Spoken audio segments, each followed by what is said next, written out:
think overall it was a huge achievement to stay in the division, to perform how we did in the second half of the season, given the challenges we had in the first half of the season.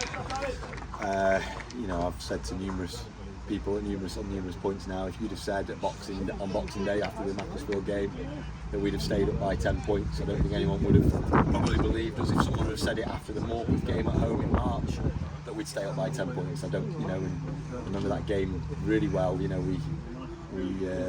fell on the wrong side of a defeat there, and I think people became quite nervous off the back of that, and we stayed up by 10 points. It's a huge achievement, and we obviously are really, really excited now to sort of build on what we did last year. The great thing is really that you've got a squad together really was achieving towards the end of the season, and by and large you kept the bulk of that squad together, haven't you? Yeah, we have. I mean, to have retained 15 players, including Ollie Hayward in that group, who obviously is a new signing, 15 players that finished the season with us, is a big plus. We didn't know how significant at this point last year that would prove to be, but obviously, again, there were reasons behind that, but we had to recruit a lot of players last year.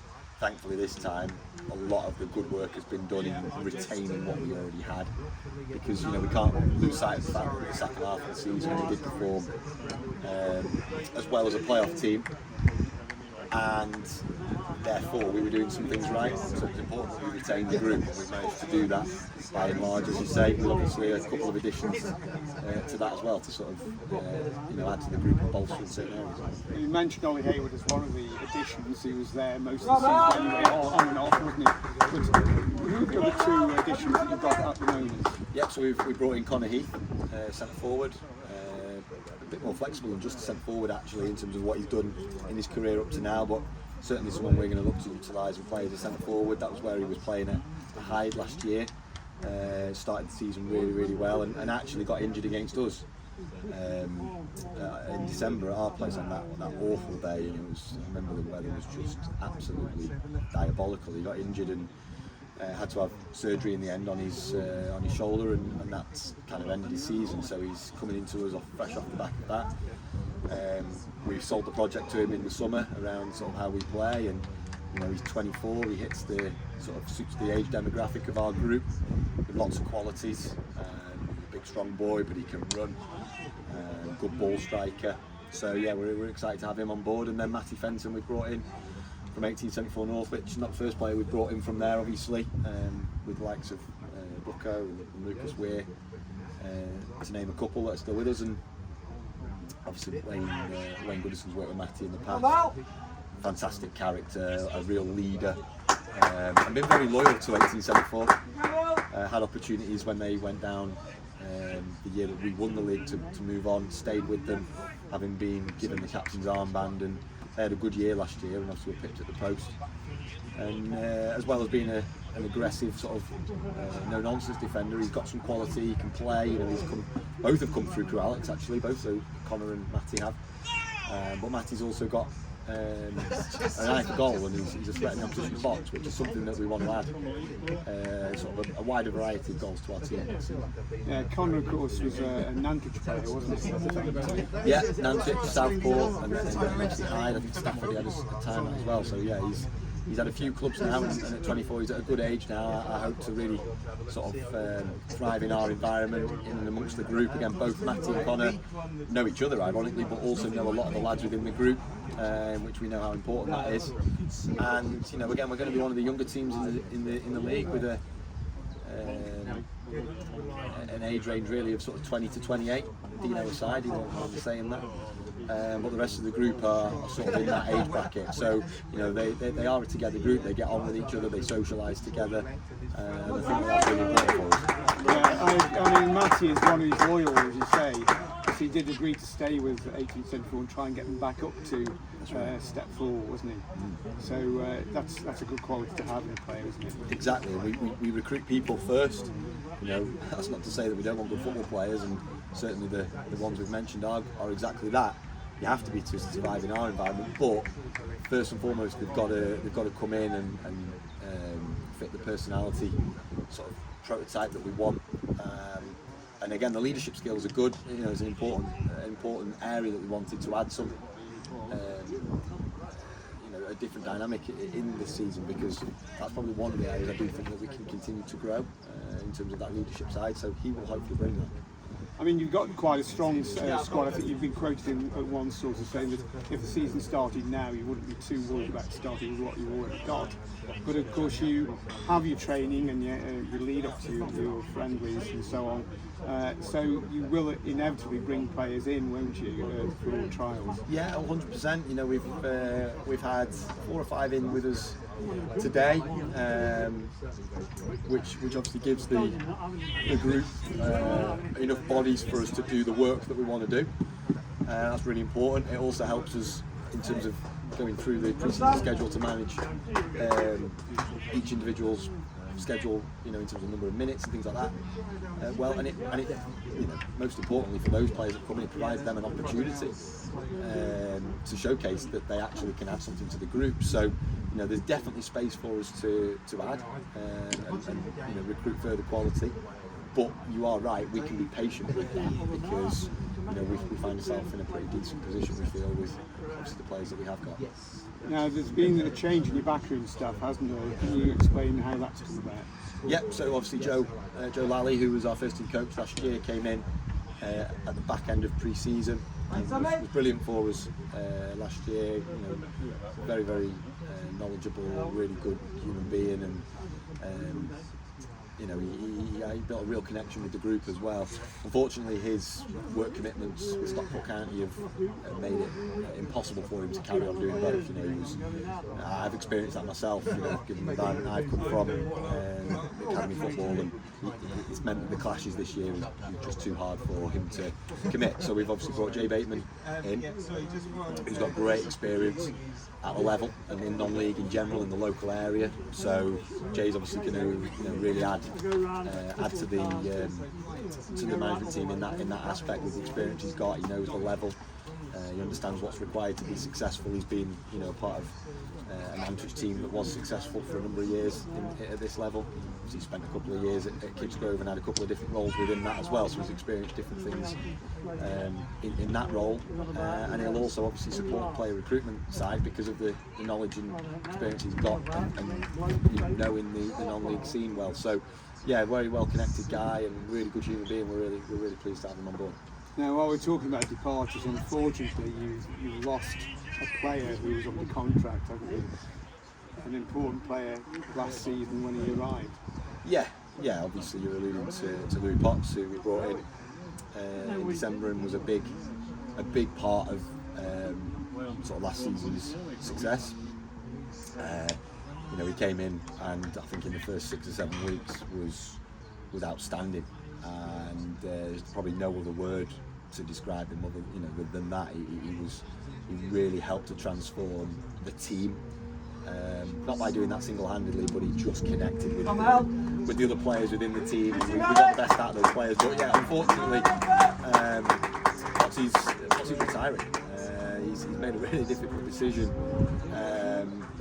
to retire, and I kind of say that with half a smile, because he's 29 years old. He's not someone who's in his late 30s that you would maybe expect to retire, but for his own personal reasons, he's decided it's the right time for him to spend more time with his family, and we completely respect that. And whilst of course we would have loved to have him around, the most important thing is that he does right by his wife, by his kids, and spends that valuable time with them. So yeah, that obviously is disappointing, but we've known about that now for a little while, and obviously we've been able to start putting the plans in place to try and make sure that we fill that void. And obviously, alluding to going back to Connor Heath and the signing of Connor, we really feel that he can bring a lot of those qualities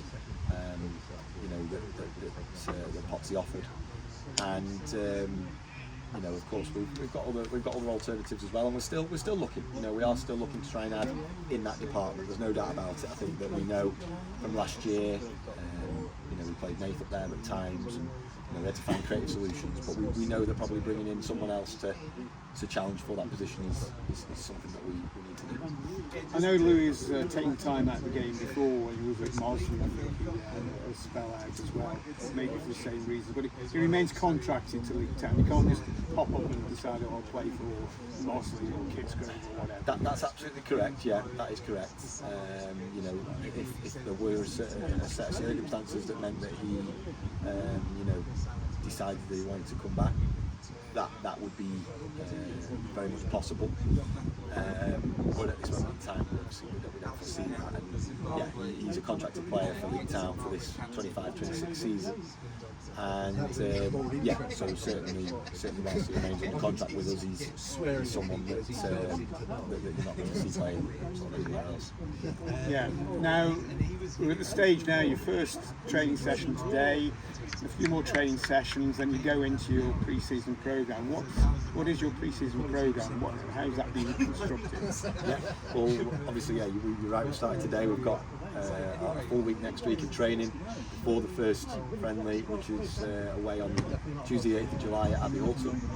And we play Abbey Alton and we play Hanley in the space of 4 days on the Tuesday and Saturday, both at their respective venues. Both of those games, or certainly the first game, we hope will be an opportunity where everyone can come in and we can hopefully field two teams, play 45 minutes for, each. And we'll have hopefully done a good body of work prior to that as well, meaning that we can, with the in-house work that we do, meaning that then when we get to Hanley and Chorley, which will be the game that follows the Hanley game, that we can then start to get players to play a few more minutes, and then it's just a constant build on top of that. You layer up to a point where we play a double header at the back end of pre-season. Towards the end of July, we've got Nantucket Kids Grove coming down on the same day, which is a little bit of a novelty and hopefully something the fans will enjoy. Two matches in one day, particularly after 9 to 10 weeks of no football. And again, the idea there would be that if we've got the players that we've currently got with us, that it gives everyone a chance to get 90 minutes in that, in the tank. So, there's a structured sort of way in which we're operating. There's a little bit that we have to sort of navigate around the odd player who's got a holiday here and there, but again, by and large, the group are very, very committed to what we do, and even the ones that are going to be off and missing the odd session here and there for things that they've got going on, we know that they are looking after themselves, that they're going to do things right. And today was an example of that. The condition they've come back in is nothing short of outstanding. I'm very, very pleased with the physical condition in which they've come back in. And the good thing now about being in for the second season, you've been to most of these places, you've been to the huge runs to all these grounds. I think there's only, we talked before, there's maybe one ground that you've not been to before. So all those demons about the pitches and so on and the travel, you've overcome them once, so you know what to expect. Yeah, no, that is definitely a big part of it. Last year as well, starting with the new group, we played against 20 different clubs that I'd have no experience of playing against, that some of the players would never have been and played against. So, the homework that you do prior to those games obviously helps a lot, but until you get there and you get a feel for what you're going into, you don't always know the ins and outs of what to expect. But certainly this year, there'll be certain games where you're going to go up to a particular club and they're going to play in a certain way that's going to challenge you in a certain way, and you're going to have to be prepared right for that. And the squad selection might be maybe influenced based on those sort of those considerations. So definitely the fact that we play, I think 15 clubs now this time around that we already know, and 6 that we've that come in, of which obviously we know a few anyway, means that also should be a help, I hope. We're talking about preparations. I'm always quite fascinated, as I'm sure many spectators are, by that sort of it looks like a flying saucer green thing which keeps on being hoisted up on the halfway line. But that's fairly key to your preparation, isn't it? Yeah, it is. So that you obviously referencing the video camera that we use. It won't be green next year because we're using a different one. But yes, basically all the footage is filmed Every club has to film their footage now. There's an agreement, a mandate that was signed amongst the NPL clubs, certainly in our division, that the footage is uploaded to an online platform, and we're one of the clubs that has access to that online platform because we subscribe to that. So that basically allows us to access the footage of every club within the division, and we can get incredible data insights as well as the footage very, very quickly. All the footage is coded, so it's very easy to go in and find certain things that that you want to go and find out. It's an amazing tool, and essentially how the professional clubs operate. We're very fortunate we have that capacity, and given the way that I can spread my time, and I'm able to invest full-time hours into doing that. So I'm very, very fortunate, and obviously get real good support from the staff around me as well. So we got 2025, 26, and as you say, some new clubs in. One of them is Huddersfield, of course, which are big spending and so on. The new Macclesfield. What are the clubs that you think will be there up at the top? Is Huddersfield one of your key people? I think so, yeah. I think they'd certainly hope to be, given the quality they have, and obviously they've recruited and added to that further. So there's no doubt about the fact that that's where they would want to be. I think what we found last year was that last year we obviously had Macclesfield, Worksop and Guiseley probably as the three biggest clubs in the league in terms of their resources, and obviously they finished in the top, or certainly 3 of the top 4 positions, and obviously Stockton and Ashton, who will be in the league again next year, fill those playoff spots. And so I think certainly the 3 that didn't go up will want to be or expect to be in and around it. But let's face it, beneath that, everybody else last year was much of a muchness, and I mean that in a really positive way, because the league was so competitive that really you start the season well, or you pick up a good run of results at some point, that so many teams would, I think, be feeling like we want to be holding on to the coattails of those top teams and seeing if we can be one that can land in a playoff position towards the back end. So I think there's definitely the clubs I've mentioned would think that they'll be up there. Games will look like they've spent or done well with some of their recruitment. Obviously last year they had good cup runs, so no doubt they'll have some good resource behind them. Really good manager. I think it's going to be really interesting league. Of course, I've got teams who've come down that will want to bounce straight back, as you get your Warrington Towns, your Rushells. So it's going to be another really exciting season, I think. And one last little bit of PR, really. I mean, I've been around the non-league scene for too many years to remember, really. The NPL Premier Division is a really competitive, beautiful bit of football to watch, isn't it? Spectators have a great experience, don't they? Yeah, absolutely. And do you know what I think? Having been involved in non-league now the last couple of years, and having enjoyed my time so far really so much, even the difficult moments that we've had, believe it or not, you look back and you reflect on those and really appreciate what we went through, and it makes almost the good times even sweeter, really. But the level of football, there are good players playing at this level of football. It's moved on so much in terms of sort of the way, the professionalised manner in which games are approached now, as I've just alluded to. And I think that the way that the EFL is, and the top end of the game now, it's so expensive, it's so commercialised. I never thought I'd actually hear myself saying that, but I've really sort of detached myself from a lot of it, and it's a shame, really. But do you know what? I love being in the environment that we're in, and I think that the support that we get is amazing. By the way, the supporters last year with us were great, particularly when, bear in mind, we lost, I think, the first 6 games. So to continue to get that support, and I feel like we repaid that, but that was incredible. But yeah, the more people that can get down and support us, it's only going to help us hopefully kick on and have a really successful season. We'll always try and play good football in the right way, that's entertaining and attacking and aggressive and on the front foot, because I think that's the most entertaining football to watch. But I also think it's the most entertaining football to be a part of and play within as well. And I think that that's what players want. They want to be in an environment where it's where it's attacking, where it's fast, where you have to work hard, and that's certainly what we're trying to be. And with that, I think for the first interview of the season, or first chat in pre-season, we can say thanks very much, Josh, and all the best for the pre-season. Appreciate that.